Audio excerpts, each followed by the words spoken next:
Hello everyone, आज हम लोग बात करेंगे डेटिंग स्कैम के बारे में। तो सबसे पहले तो डेटिंग स्कैम क्या है ये हमें पता होना चाहिए। डेटिंग स्कैम का मतलब है कि कोई भी बच्चा जब पेशेंट के पेट के अंदर है यानी पेशेंट प्रेग्नेंट है तो उसके होने की तारीख क्या होगी, that is the expected date of delivery, जिसे हम ईडीडी बोलते हैं।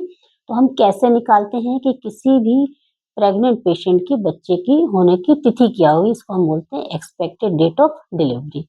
तो आप यहाँ पर देख सकते हैं कि ये जो आपको लेंथ दिखाई दे रही है, इस लेंथ को हम लोग मेजर करते हैं और इससे हम लोग निकालते हैं कि बॉर्न होने की डेट क्या होगी। तो सबसे पहले तो अर्लीस्ट टाइम कब है जब हम एक्सपेक्टेड डेट ऑफ डिलीवरी निकाल सकते हैं। तो अर्लीस्ट टाइम वो है जब हमें प्रेगनेंसी का फर्स्ट साइन दिख रहा हो, और फर्स्ट साइन हमें क्या दिखता है, वो होता है बच्चे का घर बनना, यानी कि जेस्टेशनल सैक का बनना। तो सबसे पहले ये जेस्टेशन सैक बनता है, इस सैक को मेजर करके हम निकाल सकते हैं एक्सपेक्टेड डेट ऑफ डिलीवरी। लेकिन अब इसे रिलायबल इंडिकेटर नहीं माना जाता है।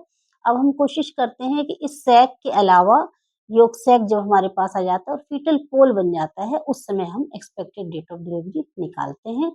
इस डेट को जो हम निकालते हैं, इसमें सिर्फ 5 से 7 दिन का डिफरेंस होता है, क्योंकि जैसे-जैसे प्रेगनेंसी एडवांस करती है, हमारी डेट चेंज होती रहती है। तो अर्लीस्ट टाइम जो है ईडीडी निकालने का, वो तब है जबकि फर्स्ट जो चीज़ हमारी प्रेगनेंसी में अपीयर हो रही है, जेस्टेशन सैक या फिर योग सैक और फिर फीटल बॉडी।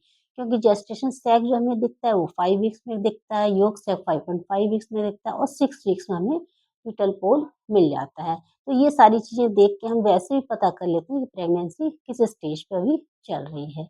स्पेशली आईवीएफ के जो पेशेंट्स होते हैं या ट्विन्स प्रेगनेंसीज होती हैं, उसमें डेट को सही निकालना बहुत ज़रूरी होता है, ताकि बाद में पता चले कहीं कोई बेबी जो है उसकी ग्रोथ कम तो नहीं हो रही है। तो हम सभी को पता होना चाहिए अर्लीस्ट टाइम जो प्रेगनेंसी का है, वो शुरू के 6 सप्ताह हैं जब हम डेट निकाल सकते हैं, और इसमें जो आपका वेरिएशन आता है, वो सिर्फ 4 या 5 दिन का ही आता है। Thank you.